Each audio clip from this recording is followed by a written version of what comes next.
Bismillahirrahmanirrahim. Kitab Bidayatul Hidayah. Ini cetakan Darul Minhaj ya. Ini kalau dicetakan Darul Minhaj sebelum memasuki matan Bidayatul Hidayah, ada sekitar 30 halaman kitab ya. Membahas tentang biografi Imam Ghazali. Mungkin teman-teman juga pernah mendengar tentang salah satu ungkapan Imam Ghazali ya, yang suka dibahas oleh sebahagian orang. Mereka menyatakan Imam Ghazali itu nggak paham ilmu hadis. Atau pengetahuan Imam Ghazali tentang ilmu hadis itu sangat sedikit. Kan sering kita dengar kan, mereka semacam apa namanya, menggembar-gemborkan agar orang meninggalkan kitab Imam Ghazali, khususnya Ihya. Alasannya mereka menyatakan Imam Ghazali itu mengakui sendiri beliau kurang pengetahuannya tentang hadis, sehingga dalam Ihya itu banyak hadis lemah.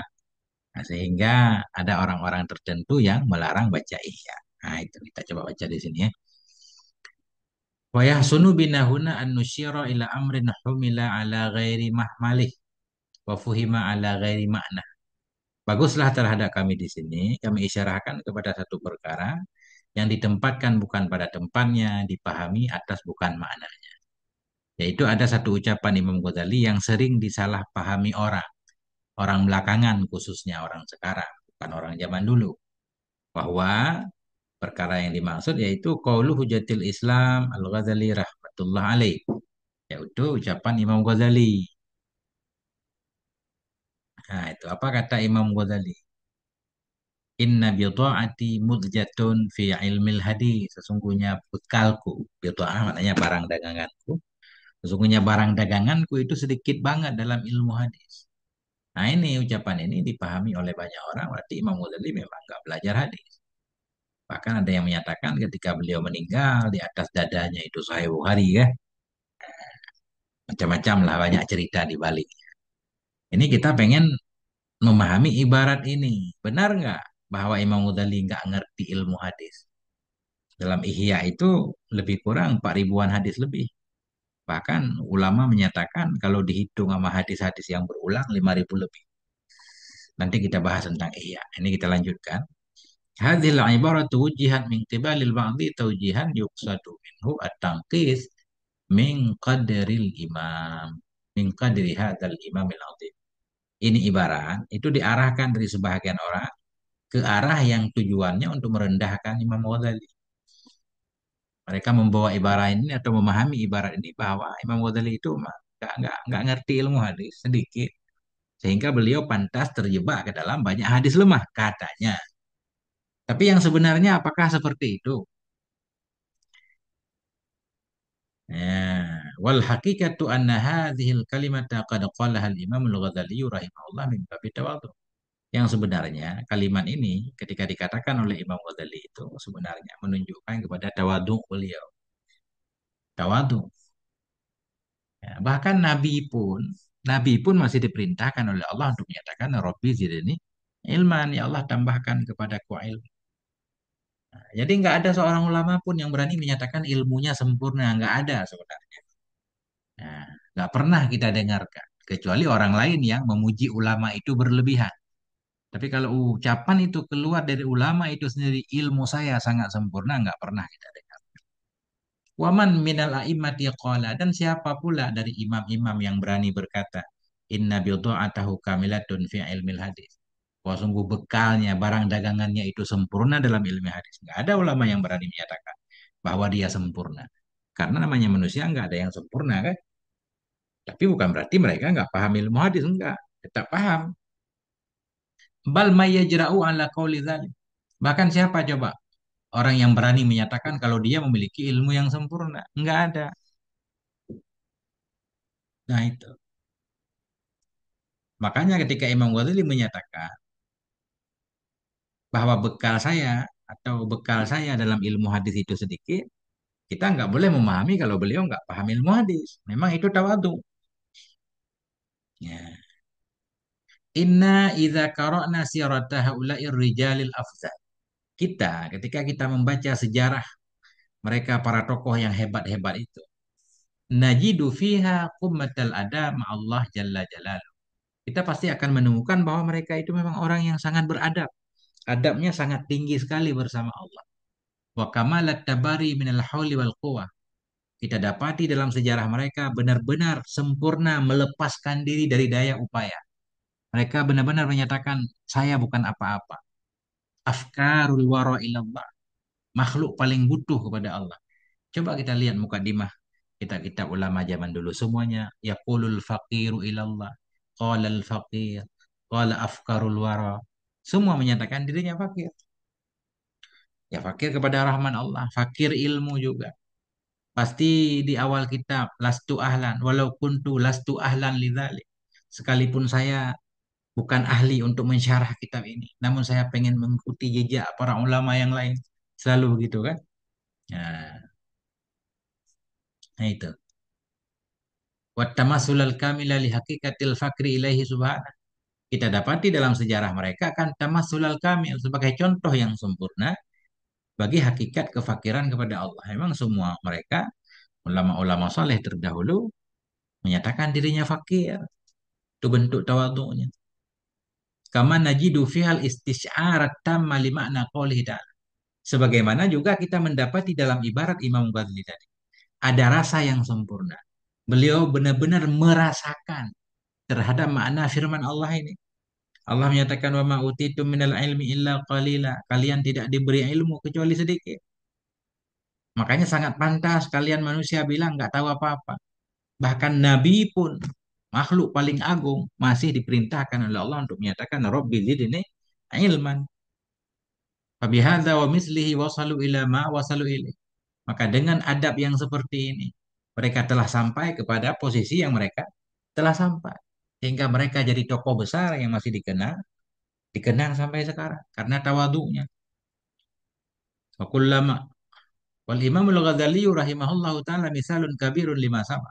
Imam Ghazali sendiri itu menjadi contoh besar terhadap praktek ketawadhu'an. Wa kullama arafal insanu rabbah. Setiap kali manusia mengenal Tuhannya Jalla Jalaluhu zada ta'zimuhu lahu. Makin bertambah penghormatannya kepada Allah. Setiap kali manusia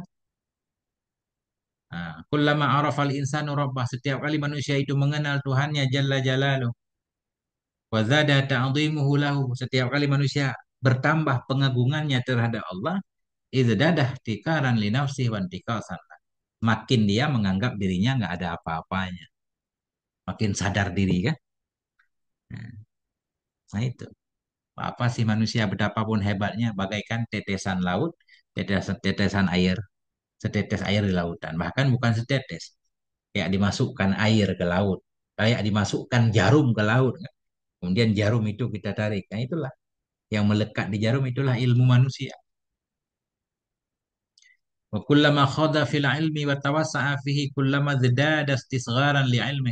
Setiap kali manusia menyelam dalam ilmu, makin luas ilmunya, maka makin bertambah pula dia menganggap kecil ilmunya, menganggap dirinya nggak ada apa-apanya. Bukan hanya Imam Ghazali yang menyatakan seperti itu, Imam Syafi'i juga sama. Kama qala Imam Syafi'i rahimahullah. Bagaimana Imam Syafi'i juga menyatakan, "Kullama addabani ad-dahru arani naqsa aqli." Setiap kali masa mendidikku, memberi aku pelajaran, arani masa itu memperlihat kepadaku kurangnya akalku. Ternyata banyak hal yang kita tidak bisa mengaturnya. Terjadi hal-hal yang di luar dugaan kita menunjukkan kita memang kurang akal. Wa idza madzadadtu ilman zadani ilman bijahli. Setiap kali aku bertambah ilmu, aku pun tambah tahu bahwa aku ini bodoh. Nah itu. Justru manusia ketika dia berhenti belajar, ketika dia menganggap dirinya sudah pintar, nah ketika itu dia pun sudah terjebak ke dalam kebodohan. Karena yang tidak kita ketahui jauh lebih besar daripada apa yang kita ketahui. Yang kembali ke belakang, ketika Imam Ghazali menyatakan bekalku sedikit dalam ilmu hadis, nggak boleh kita pahami bahwa Imam Ghazali nggak paham ilmu hadis. Kitab Ihya itu isinya sekitar 5 ribuan hadis ya. Kalau dihitung yang berulang, kalau nggak berulang kata para ulama 4 ribuan. Yang pertama sekali, ya, meneliti hadis dalam kitab Ihya yaitu Syekh Tajuddin As-Subki dalam Tabakat Asy-Syafi'iyah Al-Kubra lah. Jadi apa katanya? Beliau menyatakan ada sekitar 900-an hadis. Hadis yang nggak ada asal katanya. Nggak ada asal. Kemudian ternyata di kemudian hari ucapan Syekh Tajuddin Subki ini diistidrak oleh Syekh Al-Iraqi. Syekh Al-Iraqi menyatakan hadis-hadis yang kau nyatakan tidak ada asal, beliau mendapatkan asalnya. Beliau menjelaskan hadis ini dari kitab fulan. Ada sekitar 1.000 hadis dari Sahih ini. Kemudian yang lain dari Sahih-Sahih yang lain. Banyak juga dari kitab Sahih Ibnu Khuzaimah misalkan Ibnu Abdul Bar ya, nah, dan lain-lain.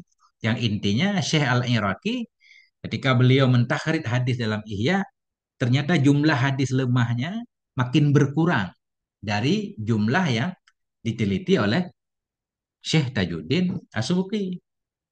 Nah, di sebahagian hadis Syekh Al-Iraqi menyatakan lam ajidu lahu aslun. Saya tidak tahu asalnya. Beliau nggak menyatakan maudhu juga nggak. Beliau menyatakan saya nggak mendapatkan hadis itu dalam kitab-kitab hadis. Kan bisa aja kitab-kitab hadis nggak sampai ke kita. Kemudian, nah, Syekh apa namanya? Syekh Murtaza Ad-Dabidi, Khatimatul Muhaqqiqin kan? Ketika beliau mensyarahi ya, ternyata banyak juga hadis-hadis yang dikatakan oleh Syekh Al-Iraqi lam ajid lahu aslun, ternyata Syekh Murtada tahu asalnya di kitab mana. Beliau bilang hadis ini di kitab hari ini. Jadi makin diteliti, makin sedikit hadis lemah atau yang dikatakan palsu dalam kitab Ihya. Intinya Imam Ghazali bukan nggak paham ilmu hadis, bukan. Apalagi para ulama menyatakan boleh taklid dalam hadis. Mana taklid dalam hadis begini? Misalkan guru kita menulis hadis dalam kitabnya. Karena kita berbaik sangka kepada guru kita riwayatkan hadis yang beliau tulis. Kita tulis dalam kitab kita atau kita bawa dalam bahan ceramah. Kan? Kita nggak meneliti lagi. Nah, karena kita percaya kepada guru kita, beliau sudah meneliti. Kan sebagian ulama menyatakan boleh seperti itu kan. Ada kemungkinan juga Imam Ghazali ketika menulis Ihya mungkin ada kitab-kitab lain di depan beliau. Seperti beliau banyak mengutip dari kitab Fathul Qulub misalkan. Beliau masukkan dalam kitab Ihya-nya. Kita lanjutkan. Summa inna hujjatal Islam rahimahullah asya fi asrin minal usuril islamiyat zahabiyah. Kemudian Imam Ghazali rahimahullah beliau hidup di masa keemasan Islam. Asrin mali'in wa masyhunan birrijalil fatahil. Beliau hidup di masa yang dipenuhi dengan tokoh-tokoh hebat. Wala immatil mujtahidin dipenuhi dengan imam-imam mujtahid. Wa ma'adzalika faqad sallamu lahul qiyada fi dzalika dzamani alladzi fihi man fihi. Walaupun di zaman beliau banyak ulama-ulama hebat, tapi mereka menyerahkan kepemimpinan kepada beliau. Artinya mereka mengakui kelebihan ilmu beliau. Mereka mengakui tentang fadal, kelebihan Imam Ghazali. Bahkan para ulama menyatakan Imam Ghazali itu mujaddid abad kelima Hijriah. Kita bisa ngebayangkan seorang mujaddid nggak paham ilmu hadis. Kan ajaib? Nggak mungkin. Nah itu. Fama baluna fi hadzal zaman alladzi kasurat fihi al-jara'ah wa 'azumat fihi radiyah.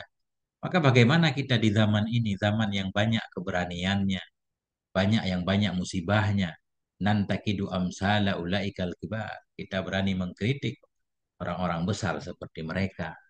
Bukan berarti nggak boleh kritik. Islam nggak anti kritik. Tapi coba kita lihat dulu, kita yang mengkritik ini siapa? Kita mengkritik ulama-ulama besar. Fantiqadu amsali haula'i yatu'unu atau yuta'inu bimuntaqidihi. Justru kita kritik orang-orang yang seperti mereka, itu justru mencacati pengkritiknya. Yuta'inu bimuntaqidih atau yatu'unu. Jadi ketika kita mengkritik ulama-ulama besar itu, justru cacat itu kembali ke diri kita yang mengkritik ini. La bihim, bukan mereka. Nah, ini sebagaimana kama qala syair, seperti ucapan pensyair. Kanatihin sakhratan yauman liyuhinaha. Seperti natihin. Kawailin natihin maknanya. Seperti seekor kambing gunung yang menanduk ia akan batu pada suatu hari. Liyuhinaha, agar dia melemahkan batu. Ada kambing gunung yang hidup di gunung itu. Dia menanduk batu tujuan untuk meremukkan batu. Apa yang terjadi? Tanduknya yang remuk. Batu nggak bakal remuk kan? Falam yudirha, maka tidak memudaratkan dia akan batu tadi. Wa auha karnahul wa'ilu. Justru kambing gunung tadi dia meremukkan tanduknya. Justru tanduknya sendiri yang rusak. Begitu juga kita. Mengkritik orang-orang seperti Imam Ghazali. Itu kritik itu balik kepada kita. Kita yang dianggap orang kurang akal. Wahadzal intiqadu mab'athul jahlul mahdu, kata beliau. Jadi kritik seperti ini sumbernya nggak ada yang lain selain kebodohan murni. Orang-orang yang bodoh ya mengkritik. Duna syakin tanpa diragukan. Kama qila, sebagaimana ada pernyataan mangqalla ilmuhu kasuran tiqaduh. Orang yang sedikit ilmunya pasti banyak kritikannya. Orang yang sedikit ilmu apa-apa dia salah, menganggap orang yang salah sehingga gampang mengkritik orang lain. Adapun ulama yang banyak ilmu nggak mudah mengkritik, nggak segan mengkritik. Karena ilmu ini sangat sangat luas. Kita harus punya itulah yang luas, tahu banyak hal baru berani mengkritik orang lain. Kadang sesuatu yang kita nggak tahu orang lain tahu. Nah itu, mudah-mudahan ada manfaatnya. Nah inilah lebih kurang seperti itu intinya.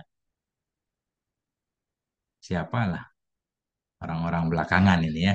Ada beberapa video saya lihat lewat di YouTube, khususnya yang sebelah itu melarang baca kitab Ihya. Allahu a'lam bishawab ilaihil marji wal ma'ab. Walhamdulillah.